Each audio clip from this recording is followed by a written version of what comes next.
నమస్తే. ఈరోజు మన స్టూడియోలో ప్రముఖ ఐకాన్ ఆస్ట్రాలజర్ గట్టుపల్లి సురేష్ బాబు గారు ఉన్నారు. గురువుగారితో మాట్లాడేద్దాం. నమస్కారం గురుగారు. జై శ్రీమన్నారాయణ. ఏప్రిల్ మాసంలో మేషరాశి వారి పరిస్థితి ఎలా ఉండబోతుంది? షష్టగ్రహ కూటమి ప్రభావం ఈ రాశుల వారి మీద ఈ మాసం ఎలా ఉండబోతుంది గురువుగారు? మనము చూసుకున్నట్టయితే కనుక ఈ 2025 సంవత్సరంలో అతిపెద్ద గ్రహాలైనటువంటి అన్నీ మారడం, బుధుడు కావచ్చు, రవి కావచ్చు, అలానే శని భగవానుడు, రాహువు, కేతువు, గురువు, ఈ గ్రహాలన్నీ కూడా 2025 సంవత్సరంలో మారడం ఒక ప్రత్యేకత అయితే, అందులోనూ ఈ షష్టగ్రహ కూటమి అనేది మీనరాశిలో రావడం, మార్చి 29వ తారీఖు రావడం అనేది ఒక పెద్ద, అది ఎట్లా అంటే ద్వాదశ రాశుల మీద ఎలాంటి ప్రభావితం అంటే నైట్ కోటీశ్వరులు అయ్యేలాగా నైట్ భిక్షాధికారులు చేసేంత ప్రభావితం అయితే చూపిస్తుంది. ఆ మిశ్రమం, అలానే ద్వాదశ రాశుల వారికి అందరికీ మిశ్రమ ఫలితాలు ఉన్నాయి, శుభ ఫలితాలు ఉన్నాయి, అన్నీ కూడా బాగానే ఉంటున్నాయి. కాకపోతే ఏంటంటే ఈ సంవత్సరం 2020 సంవత్సరంలో ఫలితాలన్నీ కూడా మనం ఆలోచించలేనటువంటి విధంగా ఏర్పడుతున్నాయి అన్నమాట. సమస్యలు వస్తే అష్టదిబ్బందులకు అందరికీ ఒకే రకమైన సమస్యలు రావడం, సమస్యలు రాకపోతే అదృష్టం వస్తే కూడా అలానే ఉబ్బిబ్బ చెందినటువంటి అదృష్టం కూడా వస్తుందన్నమాట. సో మనకి ముఖ్యంగా ఏంటంటే ఈ మేషరాశి వారి మీద ఎలా ఉండబోతుంది అనే దాని గురించి చూసినట్టయితే, ఎందుకంటే 12వ స్థానం మేషరాశికి మీనరాశి అవుతుంది. ఈ మీనరాశిలో మార్చి 29వ తారీఖున షష్టగ్రహ కూటమి ఏర్పడటం, అదే రోజున ఈ సూర్యగ్రహణము అమావాస్య ఏర్పడడం అనేది ఒక పెద్ద విషయంలో మనం చెప్పుకోవచ్చు అనమాట. ఈ షష్టగ్రహ కూటమిలో ఉన్నటువంటి గ్రహాల యొక్క స్థితిగతులు అన్నీ కూడాను అయితే ఈ మేషరాశి వారి మీద ప్రభావితం చూపుతాయా, చూపవా అనే దాని గురించి మనం పరిశీలన చేసినట్టయితే ఎక్కువ శాతం చూపుతాయనే చెప్పొచ్చు. ఎందుకంటే రాహు, బుధుడు, అలానే రవి భగవానుడు కూడా మేషరాశికి మంచి చేసేవారు. వాళ్ళందరూ కూడా 12వ స్థానంలోకి రావడంతో ఆ యొక్క నష్టాలు అయితే ఖచ్చితంగా ఉంటాయి. కానీ మేషరాశి వారికి అదృష్టం కూడా ఒకటి ఉంది. ఏంటంటే ఈ ఏప్రిల్ మాసం అంటే షష్టగ్రహ కూటమి, యుగాది ఇవన్నీ అనంతరము ఈ యుగాది నుంచి మనకి ఏంటంటే విశ్వవాసనామ సంవత్సరం అనేది ఆరంభమైంది. ఈ విశ్వవాసనామ సంవత్సరం మొత్తం కూడా చూసినట్టయితే మొదటి భాగంలో వచ్చేటువంటి మాసమే ఏప్రిల్ మాసం 2025 సంవత్సరంలో. ఈ ఏప్రిల్ మాసంలో ఈ మేషరాశి వారికి అశుభ ఫలితాలు లేవు అని చెప్పలేం.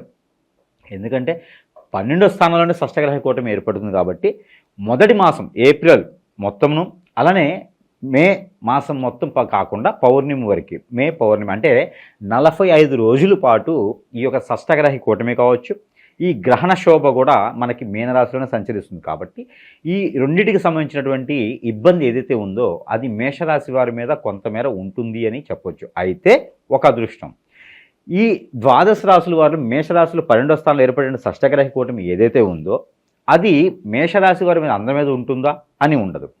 అశ్విని, భరణి, కృత్తిక 3 నక్షత్రాలకు కాను మొదట అశ్విని నక్షత్రం ఏదైతే ఉందో వారికి కొంత మాత్రమే ఉంటుంది ఇబ్బంది. భరణి నక్షత్రం వారికి కొంతమేర ఇబ్బంది ఉంటుందని చెప్పొచ్చు.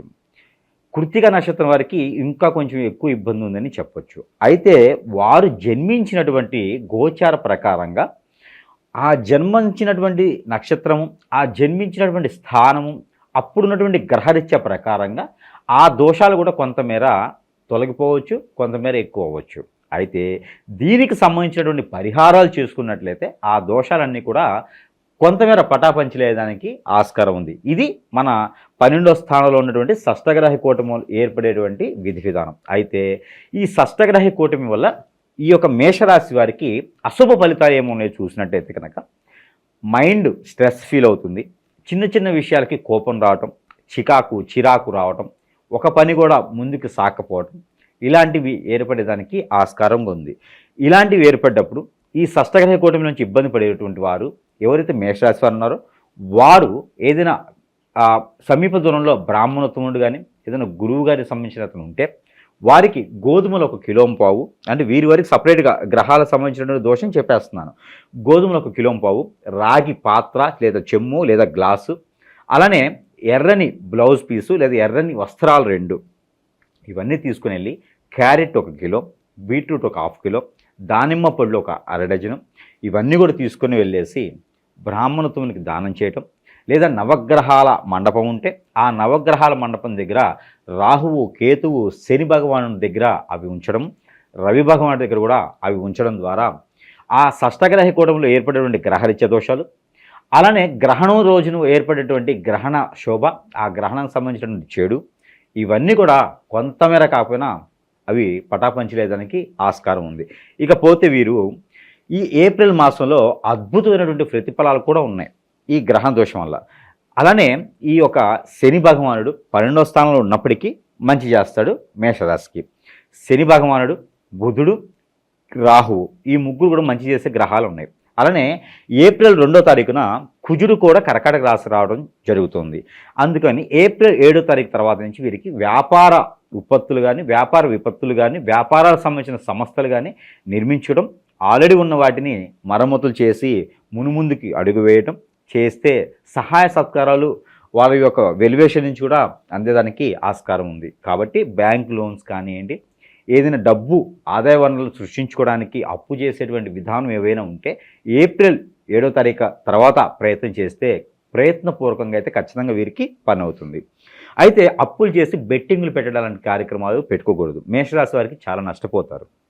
అలాంటి వ్యాపారాల ద్వారా, అలాంటి ఉచితంగా వచ్చేటువంటి డబ్బు ద్వారా అయితే వారు నష్టపోతారు. అలానే ఈ యొక్క మేషరాశి వారికి ఇంకొక అదృష్టం ఉంది.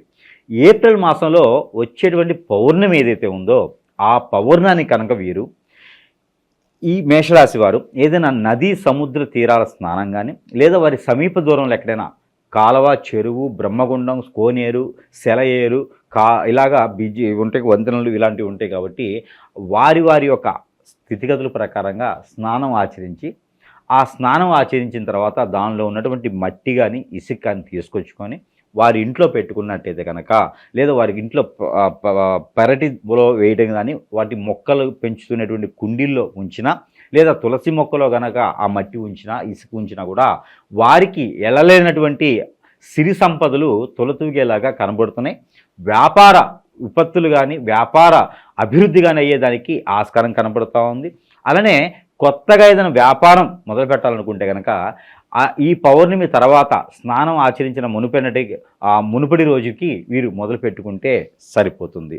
అలానే రాజకీయ రంగం కానీ, అలానే సినీ రంగం కానీ ఎవరైనా వెళ్ళాలనుకుంటే ఈ యొక్క ఏప్రిల్ మాసంలో 25వ తారీఖు తర్వాత ప్రయత్నపూర్వకంగా చేస్తే ఖచ్చితంగా వీళ్ళు రానున్నటువంటి రోజుల్లో పై స్థాయికి వెళ్ళేలాగా అదృష్టం ఉంది. అలానే వీరికి నరదిష్టి, నరప్రభావం కూడా కొంతమేర ఎక్కువగానే కనిపిస్తుంది. అలానే వీరికి ఆరోగ్య సమస్యలు కూడా మోకాళ్ళ నొప్పులు, బ్లడ్కి రిలేటెడ్ ప్రాబ్లమ్స్, స్కిన్ ప్రాబ్లమ్స్ కొంతమేర కనిపించేలా ఉంది. కాబట్టి దానికి తగ్గటువంటి ప్రికాషన్స్ వీరు తీసుకున్నట్లయితే మంచి స్థాయికి, ఆరోగ్య సమస్య లేకుండా, స్ట్రెస్ ఫీల్ లేకుండా ముందుకెళ్ళేదానికి బాగుంటుంది.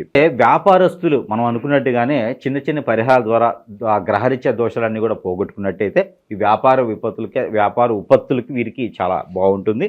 అలానే విద్యార్థులకి అయితే కనుక కొంతమేర చొక్కెదురని చెప్పవచ్చు. కొంచెం స్ట్రెస్ ఫీల్ ఏదైతే కనపడుతుంది. అయితే ఈ విద్యార్థి రంగంలో బాగా రావేందుకు అనుకుంటే కనుక ఈ మనకి కలబంద మట్టలు, కలబంద దొరుకుతుంది. అది ఆ మేషరాశి వాళ్ళ అంటే పెద్దవారైనా చిన్నవారైనా సరే మేషరాశి ఉండేటువంటి ఇంట్లో కానీ, హాస్టల్లో కానీ వారి యొక్క స్థితిగతుల ప్రకారంగా వారు జీవించి నివసించేటువంటి గృహాలకి సింహద్వారానికి కనుక ఒకటి కట్టుకున్నట్లయితే వీరికి ఖచ్చితంగా ఆ గ్రహరీత్యా దోషాలు తొలగిపోయేసి విద్యార్థులు అయితే కనుక మందబుద్ధితో ఉన్నటువంటి వారు కొంతమేర చురుకుతనంతో ముందుకు అడుగులు వేసేదానికి ఆస్కారం కనపడుతుంది. ఇంకా గురుగారు, ఇంకా మెరుగైన ఫలితాలు పొందడానికి ఎలాంటి వీళ్ళు రెమెడీస్ చేసుకుంటే బాగుంటుంది అంటారు? ముఖ్యంగా మేషరాశి వారు ఏప్రిల్ మాసం 2025 సంవత్సరం మొత్తం కూడా వీరు చేయవలసినటువంటి పరిహారాలు కూడా ఉన్నాయి. దాని తగ్గట్టు వర్ణాలు కూడా ఉన్నాయి. వీరికి కలిసి వచ్చేటువంటి వర్ణం ఎరుపు రంగు, నిండు ఎరుపు రంగు, అలానే బ్లూ కలర్ కూడా వీరికి బాగా కలిసి వస్తుంది ఈ సంవత్సరం, ఈ ఒక మాసం మొత్తం కూడా. అలానే సిమెంట్ కలర్ కూడా వీరికి అద్భుతంగా కలిసి వచ్చేలా కనబడుతుంది. అలానే వీటికి కలిసి వచ్చేటువంటి నెంబర్ 1, 10, అలానే 30వ తారీఖు అంటే 3వ తారీఖు కూడా వీరికి పనికొస్తుంది.